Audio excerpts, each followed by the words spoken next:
நடிகர் விஜயோட அப்பா எஸ்.ஏ. சந்திரசேகர் மிகவும் கவலைக்கிடமான நிலைமையில இருக்கிறதாவும், இனிமேல் அவர் பிழைக்கிறது ரொம்ப கஷ்டம்ன்னும், டாக்டர பார்த்து எப்படியாவது என் ஹஸ்பண்ட வந்து காப்பாத்துங்க அப்படின்னு ஷோபா சந்திரசேகர் கதறி அழுததாவும் இப்போ ஒரு தகவல் வெளியாயிருக்கு.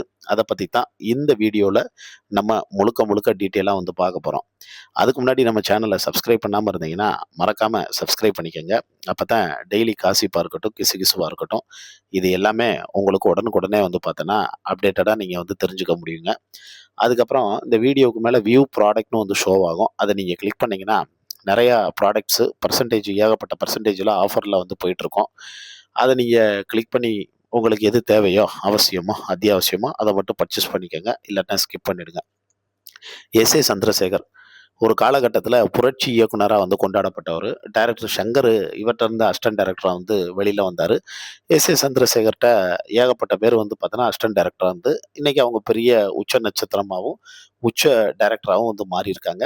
ஆரம்ப காலகட்டத்தில எஸ்.ஏ.சி வந்து பால் பாக்கெட் போடுறது, டி நகர் வீதியில வந்திருந்ததுன்னு ரொம்ப கஷ்டப்பட்டு, அதுக்கப்புறம் தான் தன்னுடைய பயணத்த வந்து தொடங்கியிருக்காரு, வச்சிருக்காரு. இப்ப எஸ்.ஏ. சந்திரசேகரோட பையன் விஜய் அப்படின்னு அறிமுகப்படுத்தப்பட்ட காலகட்டத்தில பேசப்பட்டது போய், இன்னைக்கு விஜயோட அப்பா எஸ்.ஏ. சந்திரசேகர் அப்படிங்கிற ஒரு சூழ்நிலை வந்து உருவாயிருக்குன்னா, அதுக்கு முழுக்க காரணம் விஜயினுடைய பெரும்பான்மையான உழைப்பு. அதாவது சினிமாவுல நெறைய புரொடியூசர் இருக்காங்க, நெறைய டைரக்டர் வந்திருக்காங்க. எல்லாரும் அவங்க பசங்கள வந்து சினிமாக்குள்ள கொண்டு வர்றாங்க. ஆனா, எல்லாரும் ஜெயிக்கிறாங்களான்னு வந்து கேட்டா, அது கேள்விக்குறி தான். ஒரு சிலர் மட்டும் தான் வந்து பார்த்தீங்கன்னா ஜெயிக்கிறாங்க. இப்ப கே.பி. வாசுங்கிறவர்லாம் ஏகப்பட்ட ஹீரோக்களுக்கு சூப்பர் டூப்பர் ஹிட் படம் குடுத்தவரு. ஆனா, தான் பையனுக்கு இப்ப வரைக்கும் ஒரு படம் கூட வந்து கிடைக்கல. தான் பையன பெரிய ஆளாக்கவும் முடியல. தான் பையன வச்சு அவரே படம் எடுத்தாலும் ஹிட் குடுக்க முடியுமாங்கிறது வந்து கொஸ்டின் மார்க் தான். அதே மாரி தான் பாக்யராஜ். பாக்யராஜ் வந்து பார்த்தீங்கன்னா, இந்தியாவினுடைய திரைக்கதை மன்னன் சொல்றோம். எத்தனையோ பேர வந்து உருவாக்கி விட்டுருக்காரு. ஆனா, அதே பாக்யராஜால இன்னைக்கு தான் பையனுக்கு ஒரு பெரிய விஷயம் எதுவும் இது பண்ண முடியலங்கிறது தான் நிதர்சனமான உண்ம. இதுக்கு சில நடுநிலையாளர்களும், பத்திரிகையாளர்களும் குறிப்பா சொல்லும்போது என்ன சொல்றாங்கன்னா, எஸ்.ஏ. சந்திரசேகர் கொஞ்சம் நெஞ்ச பாவம் பண்ணல. ஏகப்பட்ட பாவம் பண்ணியிருந்தாப்புல. அந்த பாவம் பண்ணதுக்கான கர்மா இப்ப அனுபவிச்சுட்டு இருக்காரு. தான் பையனுக்கு சில விஷயங்கள் வந்து அவரு அ அப்பாவாவும் பண்ணியிருக்காரு. சில நேரங்கள்ல மாமாவாவும் வந்து இருந்திருக்காரு. கேரவன்குள்ள தான் பையன வந்து கரெக்ட் பண்றதுக்கு பொண்ணுங்கள வந்து அனுப்பி, ஏகப்பட்ட வேலையெல்லாம் வந்து அவர் வந்து பார்த்துருக்காரு. அவரு கொஞ்சம் நெஞ்ச சேட்டையெல்லாம் வந்து பண்ணல. அது எல்லாத்துக்கும் தான் இப்ப அனுபவிச்சுட்டு இருக்காரு. தான் வளர்ச்சியில தான் அப்பா தான் தமக்கு மிகப்பெரிய தடையா இருக்குங்கிறத விஜய் சரியா புரிஞ்சுக்கிட்டதுனால தான், முதல்ல வந்து பார்த்தோன்னா, தன்னோட அப்பாவ வந்து கழட்டி விட்டாப்புல. அதுவரைக்கும் வந்து விஜயோட அப்பா தான் கதை கேட்டுக்கிட்டு இருந்தாரு. ஆனா விஜயோட அப்பாவ எப்ப கழட்டி விட்டதுக்கப்புறம், துப்பாக்கிலருந்து நீங்க பார்த்தீங்கன்னா, விஜயினுடைய வளர்ச்சி ரொம்ப அபரிவிதமான வளர்ச்சியா இருக்கும். அதுக்கு காரணம் அவங்க அப்பாவ வந்து கழட்டி விட்டது தான் அப்படின்னு. ஆனா எஸ்.ஏ.சி வந்து தான் பையன் விஜய தமிழ்நாட்டோட சிஎம் ஆக்கிரணும். ஒரு பெரிய அரசியலுக்கு கொண்டு வந்துரணும்னு அதிகமா ஆசைப்பட்டவர் அவர்தான். அதுக்காக ஆரம்ப காலகட்டத்தில நெறைய முயற்சிகளும் வந்து பார்த்தீங்கன்னா, எடுத்ததும் அவர்தான். அப்ப விஜய்க்கு பெருசா அரசியல்லலாம் இன்ட்ரெஸ்ட் இல்ல.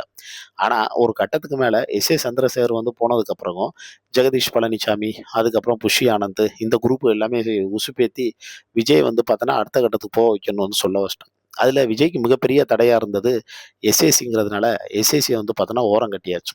இருந்தாலும் அப்பா, அம்மாங்கிற அந்த பாசம் ஒரு ஃபார்மாலிட்டீஸ் இருக்கிறதுனால, விஜய் அப்பப்ப வந்து பார்த்தேன்னா, அவங்கள வந்து பார்த்துக்கிறது, வச்சுக்கிறது இந்த சூழ்நிலை வந்து உருவாச்சுங்க.